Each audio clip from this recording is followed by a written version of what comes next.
Chapter 9. The Watsons Go to Birmingham, 1963. That Sunday, I got up early. There weren't any cartoons on then, but it was always fun to wake up and not have to worry about going to school. When I got into the living room, I was surprised to see the front door open. I looked outside and saw Dad sitting in the brown bomber. I guess he was listening to records, because he had his arm across the seat and was beating his hand up and down like it was a drum. I ran back upstairs to the bedroom and changed out of my pajamas. I peeked out of the bedroom window to make sure Dad hadn't left. He was still in the car, so I ran downstairs and through the front door. I remembered and caught the screen door just before it slammed. I tapped on the window, and Dad turned and smiled at me, then pointed to the passenger side for me to get in. I ran around and climbed in. "Hey, Kenny." "Hi, Dad." "How'd you sleep?" "Okay, I guess." "Go on in and get yakety yak and sit with me for a while." "That's okay, I'll just listen to what you're playing." We listened to a couple of jive songs, and then I said, "Dad, does Byron really have to go to Alabama? Couldn't we just drive down to about Ohio and pretend we're going to leave him to scare him?" Dad looked at me and smiled kind of slow. He reached over and turned the altar glide down a little bit. "Kenneth, I know you're going to miss Byron. We all will. But son, there are some things that Byron has to learn, and he's not learning them in Flint. And the things he is learning are things we don't want him to. Do you understand?" "No." Dad turned the altar glide down a little more. He looked like he was thinking whether or not he should tell me something. He was looking straight at me, and even though it was really hard, I looked right back at him. I tried to look real intelligent, and I guess it worked, because finally Dad said, "Kenny, we've put a lot of thought into this. I know you've seen on the news what's happening in some parts of the South, right?" We'd seen the pictures of a bunch of really mad white people with twisted up faces, screaming and giving dirty finger signs to some little Negro kids who were trying to go to school. I'd seen the pictures, but I didn't really know how these white people could hate some kids so much. "I've seen it." I didn't have to tell Dad I didn't understand. "Well, a lot of times that's going to be the way of the world for you kids. Byron is getting old enough to have to understand that his time for playing is running out fast. He's got to realize the world doesn't have a lot of jokes waiting for him. He's got to be ready." Dad looked at me again to make sure I was understanding. I nodded. "Grandma Sands says it's quiet down where they are, but we think it's time Byron got an idea of the kind of place the world can be, and maybe spending some time down south will help open his eyes." I nodded my head again. "Mama and I are very worried because there's so many things that can go wrong to a young person, and Byron seems bound and determined to find every one of them. Now, do you really understand why we're sending Byron to Birmingham?" "I think so, Dad." "Good. Because, Kenny, we've done all we can, and it seems the temptations are just too much for By here in Flint. So, hopefully, the slower pace in Alabama will help him by removing some of those temptations. Hopefully, he can see that there comes a time to let all of the silliness go. By will be back, maybe at the end of the summer, maybe next year. It's completely in his own hands now." I loved when Dad talked to me like I was grown up. I didn't really understand half the junk he was saying, but it sure did feel good to be talked to like that. It's times like this when someone is talking to you like you're a grown-up that you have to be careful not to pick your nose or dig your drawers out of your butt. "Okay, Dad, thanks." He smiled again, turned the altar glide back up, and ran his hand over my head. Some of the time, when you think about being a grown-up, it gets to be kind of scary. I couldn't figure out how Mama and Dad knew how to take care of things. I couldn't figure out how they knew what to do with Byron. Dad? I don't think I'll ever know what to do when I'm a grown-up. It seems like you and Mama know a lot of things that I can never learn. It seems real scary. I don't think I could ever be as good a parent as you guys. Dad turned the altar glide back down.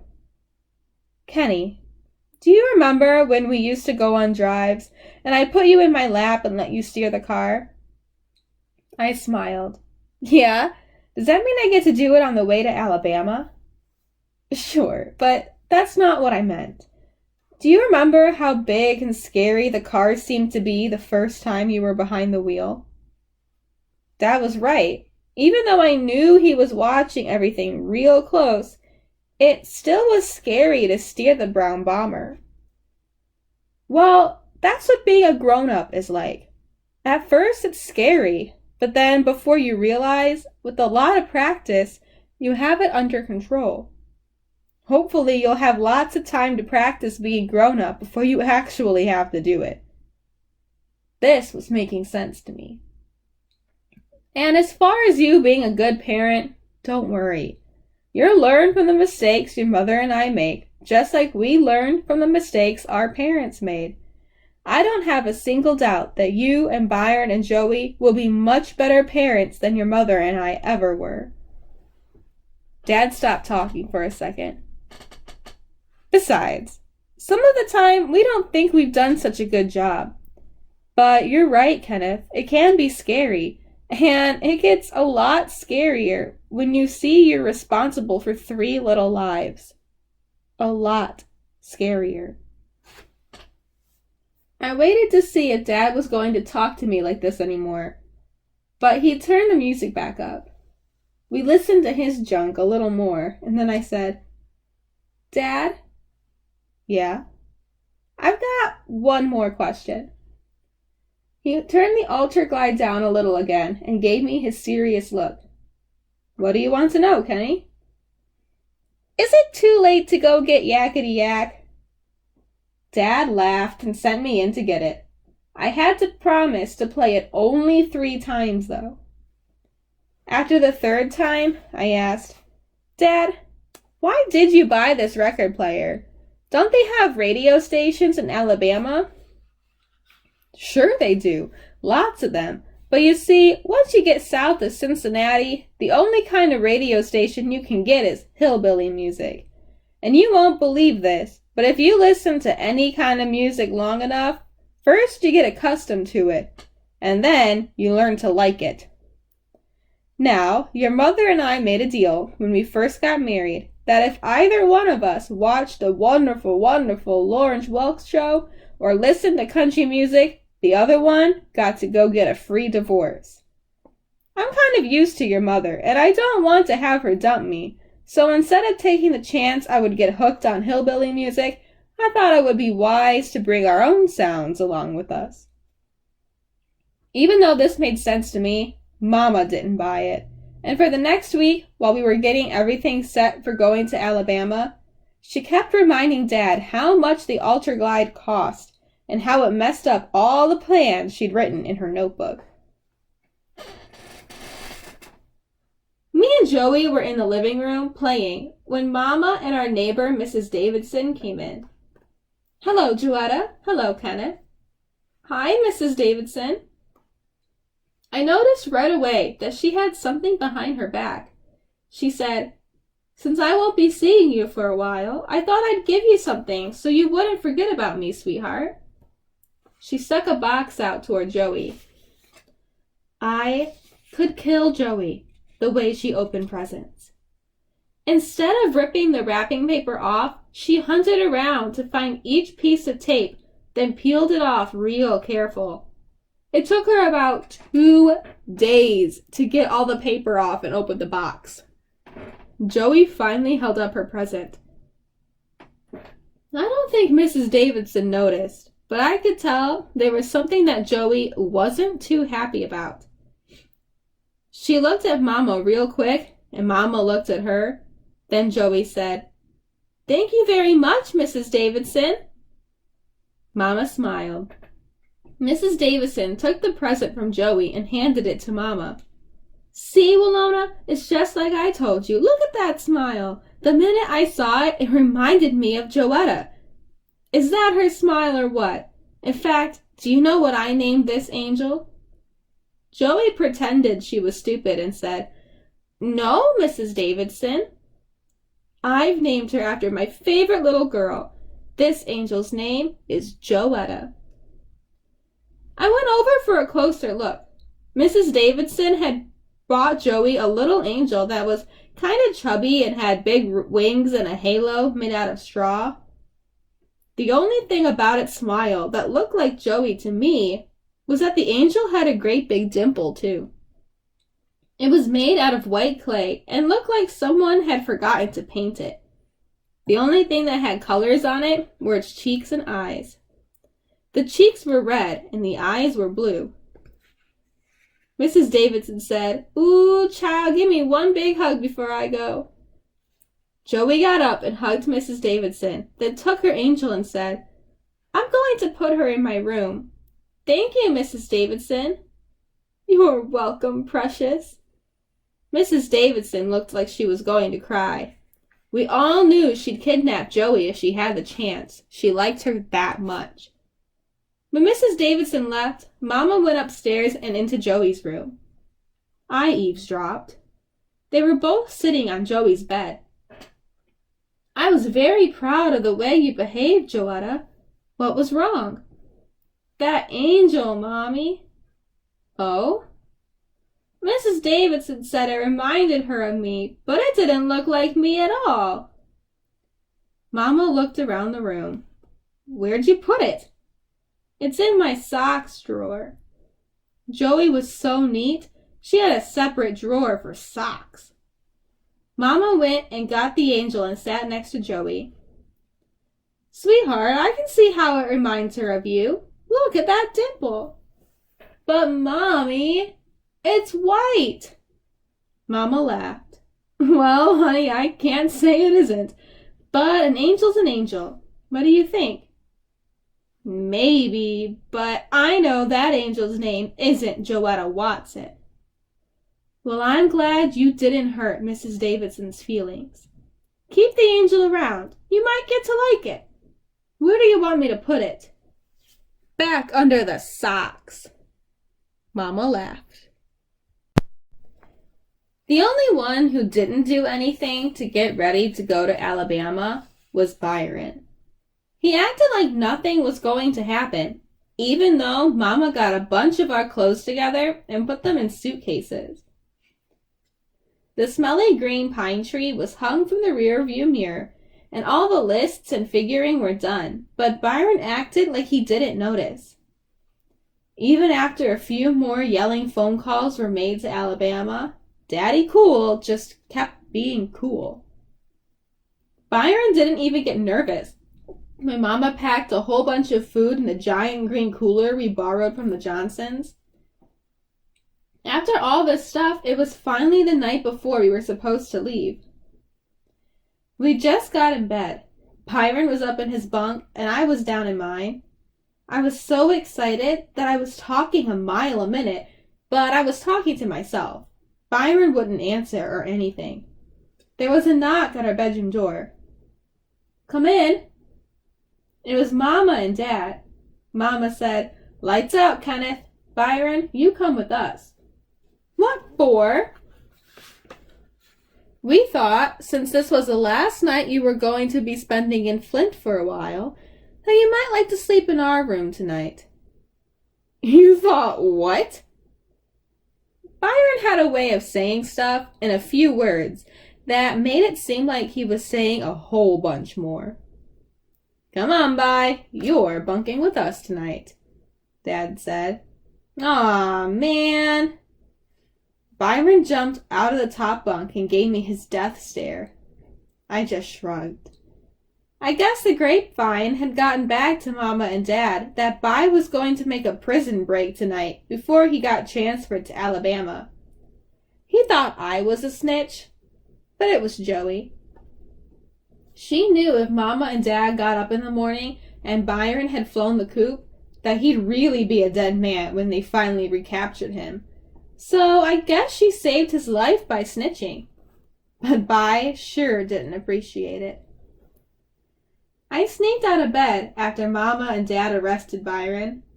I was too excited to sleep and too excited to read. I looked out of the window at the brown bomber and couldn't believe it was going to take us all the way to Alabama. The trip didn't become real to us until 9 in the morning, when we were in the car waving goodbye to Rufus and heading toward I-75, a road that runs all the way from Flint to Florida. One road. We weren't even on the expressway before Mama started reading out of her notebook, telling us everything that was planned for the next 3 days. Day 1, today, we leave Flint and drive for 300 miles in about 5 or 5.5 hours. That will take us to Cincinnati. 300 miles in one day? It just didn't seem like that could be done. Me and Joey shook our heads. Byron looked out of the window. In Cincinnati, we'll get a room in a motel. We brought plenty of blankets, so you kids will be able to sleep on the floor. Me and Joey cheered. We'd never been in a motel before. Byron just kept looking out the window. Day 2, tomorrow. Now, your daddy and this car both aren't as young as they used to be, so we don't want to push either one of them too hard. Dad looked shocked. So we rise and shine real early in the morning and drive for 250 miles in about 5 or 6 hours. That should put us right outside of Knoxville, Tennessee. Mr. Johnson said that there are some clean, safe rest stops there, so we can spend the night in the car. If that's true, we'll stay there. If not, we'll have to see if we can find a motel room in Knoxville. Day 3, Monday. This is going to be a tough day for your daddy because he's going to have to drive for more than 6 hours. After we leave Knoxville, we've got about 300 miles to go. If we leave early enough, we'll be pulling into home about 3 in the afternoon. Mama turned a page in her notebook. We're going to be able to stop once a day on the way down for hamburgers and once a day on the way back. Me and Joey cheered again at this news. Byron acted like he didn't hear. Now, if we sleep in the car outside Knoxville, we can stop one more bonus time coming and going. Otherwise, the cooler in the trunk is full of chicken, soda pop, potato salad, sandwiches, and fruit for the whole trip down. I'm sure Grandma Sands will have everything set for the way back. I thought about it for a minute, then said, Mama, how come we don't just drive until Dad gets tired, then stop? Dad did an imitation of a hillbilly accent. 'Cause boy, this here is the deep south you all's gonna be driving through. Y'all colored folk can't be just pulling up to any old way and be specting to get no room and no food, you hear, boy? I said you hear what I'm saying, boy? Me and Joey laughed again, and even Byron kinda smiled. This only encouraged Dad to say some more Southern-style stuff. Y'all didn't know that, boy? What's the matter with you? You think that's here America? Mama had everything planned about the trip. Everything. Where we'd eat, when we'd eat, who got bologna sandwiches on day 1, who got tuna fish on day 2, who got peanut butter and jelly on day 3. She figured out how long we could hold ourselves before going to the bathroom, how much money we'd spend on hamburgers, how much was for any emergencies. Everything. She'd figured out who'd get the windows on each day and who was responsible for keeping paper and junk from piling up in the car. When she finished reading all that stuff to us, I asked her if I could look at the notebook. She handed it to me, and I saw written in the cover in big black letters, "The Watsons go to Birmingham, 1963. She'd even drawn a picture of a flower with a big, fat, stupid bird trying to land on it. Man, Mama sure is a bad artist. Why is this bird trying to land on a flower, Mama? Dad cracked up. Oh, Kenneth, I asked her the same thing and she was highly offended. Mama said, "That's a bee and not a bird." I guess if you squinted up your eyes, it might look like a bee, but not too much. Mama had also gone to the library to look up stuff about every state we traveled through. We heard a bunch of boring junk about how the expressway, how many years it took to finish it, how many miles long it was, how much it cost to build it, how it ran all the way from the Upper Peninsula in Michigan to Florida. All kinds of thrilling news. The only thing that was a little bit interesting was how many people got killed and hurt making the road. You never would think putting an expressway down was so dangerous. She bought books and puzzles and games too. She really did try to make the trip interesting. The most interesting part for me, though, was going to be Byron. 2 days before we left, Bubhead came by to visit Byron. The three of us were in my and Bai's room. They tried to bully me out of the room, but I stayed. They were sitting in the upper bunk, and I was in the lower one. "Man," Bubhead complained, "I couldn't live with your old man. We'd be coming to blows daily, Jack." "What can I say?" Byron answered. "Not much. I can't believe they're gonna make you spend the whole blanket summer in hot old Alabama. Shoot, I'd find somewhere else to stay. You're gonna be black as the ace of spades when you get back. They've got some show enough stuff down there." "Yeah, but Dick, I got a way to pay them jives to square his back." "Yeah, what you gonna do?" "I ain't even sure I'm gonna do it, but if I do, I know how they is. They're gonna try some of that Ozzie and Harriet TV show mess on me on the way down. You know, playing games and counting cows and guessing how many red cars we're gonna see in the next 2 miles and all that kind of 369, but I'm ready for 'em. "Yeah? Yeah, I got something that'll mess that junk up for all of 'em." "What's that, Daddy-o?" Byron remembered I was still in the lower bunk and stuck his head over the edge, then pointed at me. "You say one word about this to anyone and I'm gonna jack your little lightweight behind up, you hear?" I said, "Aw, man." Bi disappeared back into the top bunk. "Yeah, Bubhead, if I do, I'm gonna go that whole blanket trip and no matter what they do to me, I ain't gonna say one single word." "Whoa! How long that trip gonna take?" 3 days. "Cool, that'll show 'em." They slapped palms and Bi said, "Yeah, you know it." But as soon as we got to Detroit, Byron said, "How are we gonna work this record player?" Dad looked in the rearview mirror and said to Bi, "What do you mean?" "We're gonna take turns?" "Well, Byron, I don't think we'll be playing it for quite a bit yet. We can carry on CKLW all the way down into Ohio and then play some pretty good music." "But when we do play it, we gonna take turns?" "Sure." "Cool. Am I first?" "Sure. We'll go by seniority." Dad was in the United Auto Workers at work, so seniority was real important in our house. "Cool." I couldn't help myself. I leaned over Joey and said kinda quiet to Bi, "I guess you really showed them, didn't you? Boy, they were really begging you to talk, weren't they, Daddy-o?" Byron made sure Joey wasn't watching, then flipped me a dirty finger sign and made his eyes go crossed. "On the left, Kansas Tiger Stadium." Mama was pointing out all the important things we passed on the way.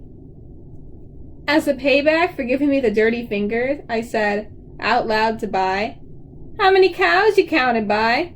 How many red cars so far?" He gave me his famous death stare, then leaned over Joey and whispered, "No cars, no cows, but I counted Joe Mama 6 times already." I couldn't believe it. What kind of person would talk about their own mama? I said, "That's your mother too, stupid." I knew he didn't care, though. But I had to get him back, so I called him the only thing that bothered him. I said, "You might have counted my mama 6 times, but have you counted your mouth lately, lipless wonder?" I got him. He showed me his teeth and said, "You little," and tried to grab me. Dad's eye was in the rearview mirror. "All right, you two," I said, "no nonsense, and I don't mean maybe." Byron used silent mouth language to say, "I'm gonna jack you up in Alabama, you punk." So as we drove down I-75, headed for Birmingham, I felt pretty good. Even though every time I looked at By, his eyes were crossed, I didn't care, because this one time I bugged him more than he bugged me. Chapter 10, Tangled Up in God's Beard. Ohio, about 1 minute away. This was the first interesting thing that Mama had come up with since we'd been through Detroit. Just outside of Toledo, we pulled over at a rest stop. Mama said, "Okay, who's got to go to the bathroom? Who's hungry?" We got out of the car and started scratching and stretching. The Ohio rest stop was really cool. It was chopped right out of the forest and had picnic tables made out of giant logs. The bathrooms were made out of the same kind of log cabin wood. The only thing about them was that they looked kind of small from the outside.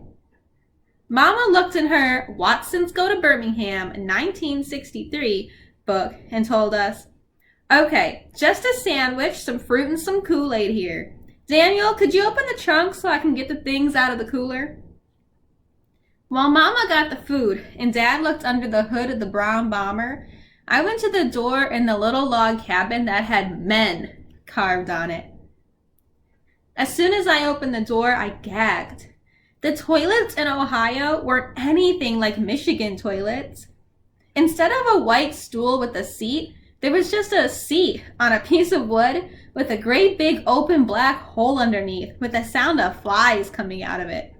No flusher, no water, no nothing. It looked like if you sat on the seat, you might end up getting sucked down under Ohio somewhere. I breathed through my mouth and spent only enough time in that log cabin bathroom to unroll a bunch of toilet paper. The woods outside looked like a whole lot better bathroom. When I was done in the woods, I passed Byron, who forgot again about his promise not to talk. He told me, "Man, they must be crazy if they think I'ma set my behind on that hole." By's hands were full of toilet paper, too. We ate our lunch on one of the picnic tables, and Mama made a jug of Kool-Aid with water that me and Joey pumped. Only Mama liked it, though. The water seemed like it had metal in it and made the Kool-Aid taste like great medicine.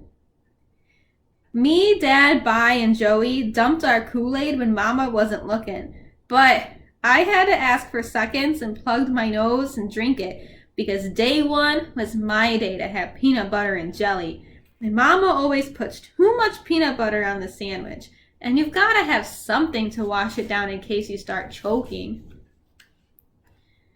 When we finished eating, Byron asked, "What's the word on them toilets?" Mama and Dad cracked up. "So you like those, huh?" Dad said. Mama said, "You better get used to those, Byron. That's an outhouse, and that's what Grandma Sands has." What? If you try to be cool all the time and something surprises you, you sure do look stupid. Uh-huh, Dad said. "That's what you're gonna be taking care of your business for a while." By said, "Wait, let me dig this. You mean if I gotta go to the bathroom, I gotta go outside into a little nasty thing like that? Ain't they got no sanitation laws down there? How you gonna have a hole for a toilet and not get folks sick? Don't them things attract flies?" Mama and Dad laughed again. Mama said, "Your Grandma Sands always says it seems a lot nastier to her to be doing that in the house. The way she looks at it, a house is a whole lot nicer place if the facilities are outside." "Ooh, I remember those outhouses, Dad said. I remember when we used to visit my grandmother in the country, and there'd be a Sears catalog in the outhouse. And when you were done, you just tore a page out of the catalog and, we get the point, Daniel. Mama stopped Dad. After lunch, Bai went back into the log cabin outhouse and came back with his pockets bulging with toilet paper. He told me, man, they must be on dope if they think I'm gonna wipe my butt on some rough old catalog paper. We loaded the cooler back in the car and got back on I-75.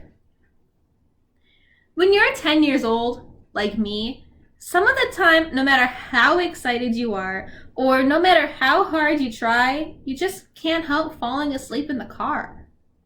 I did a lot better than Joey, though. She was out before I'd even sucked all the leftover peanut butter out of my teeth. She stretched out across the back seat, and me and Bai argued about who would hold her head and who would hold her feet. Joey drooled a lot, and so it was the worst job to hold her head. We had teased Mama so many times about planning everything so much in her notebook that Bai decided to be cute and ask, could someone check that Watson's Go to Birmingham book and see who's supposed to be holding Joey's leaking head for the first 100 miles in Ohio? Mama and Dad looked at each other and laughed, and I did too. I really don't know why bullies have such a good sense of humor. It didn't matter who'd won the argument, because the car started rocking me to sleep. Maybe someone could say the brown bomber was old and ugly, but you could never say anything bad about its seats. They were the best things in the world. I leaned my head back and watched Ohio go zipping by. I couldn't keep my head from sinking deeper and deeper into the brown bomber's seat. I woke up and got real nervous, real fast. I felt something wet in my pants starting to run down my leg. I opened my eyes and said, whew. It was just Joey drooling all over me. I complained, and Mama made Bai take Joey's head for a while. I took her shoes off for her, and inside one of her shoes was a kind of worn-down picture of a little white boy with a girl's hairdo and a smiling dog. In a circle around both of them, it said, Buster Brown. As I drifted back to sleep, I wondered what a little white boy would think if he knew he was getting stepped on every day by my sister. Then my neck got rubberized again and my head nodded down. I nodded back up when I heard Mama say real soft to Dad, "How you doing? Cincinnati's just ahead." "Oh, I'm fine. I still got a lot in me. I think I'll just stop in Cincy for a stretch and some gas." "Really?" Mama didn't sound too happy. "Sure, why not? The kids are all asleep and you look like you're about to be gone yourself." Mama didn't say anything, but I knew she'd have to change her plans if we didn't stop for the night in Cincinnati. Dad kept trying to make it seem okay. He smiled and said, "Don't worry, Willona. We might as well just go a little further." I wanted to lean up and whisper to Mama that I knew what Dad was planning, but the last time I was asleep, Byron had put Joey's head back in my lap, and I was just too lazy to move her. But if I knew I wasn't so sleepy, I could tell Mama what I'd heard Dad and Mr. Johnson say before we left. Mr. Johnson knew a lot about cars, so Dad asked him to take a good look at the bomber before we went to Alabama. I was sitting in the car pretending I was driving, and Dad and Mr. Johnson were under the hood. "Oh yeah, Daniel, this baby's $1. "Well, let me ask you something, Theo," Dad had said. "Do you think she could run it to Alabama straight?" Mr. Johnson thought for a minute. "I don't see why not. As long as you keep your eye on the oil and the water, it shouldn't give you a lick of trouble. The question isn't the car. The question is, could you do it straight?" "Well, the most I've done before is 8 hours, and Willona said this will take about 15. But I've talked to some people in the shop, and they say it shouldn't be too tough. A couple of them are from Texas, and they say they've driven it straight. Alabama's closer, so why not?" "This Plymouth can do it if you can, Daniel." "Good. Besides, think of the money we'll save.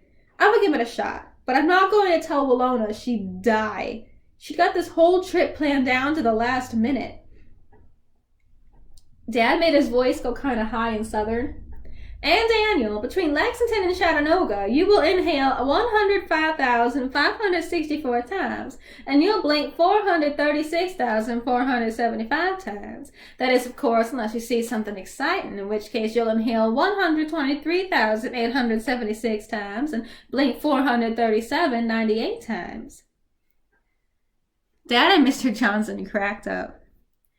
As we were going into Cincinnati, I wanted to lean up and whisper to Mama, "Yeah, Mama, you're going to blink and inhale about 62 zillion more times before you get out of this car." But the warm air and the highway noise and the brown bomber's seat and the way Joey was breathing all pushed me back to sleep. I was out through most of Kentucky, even though we stopped at some more Ohio-style rest stops. I was so tired that I even used a couple of outhouses, but I kept the door open and made Dad stand outside, so in case I fell in, he'd be able to pull me out. The next time I woke up, we were pulled over at a Tennessee rest stop.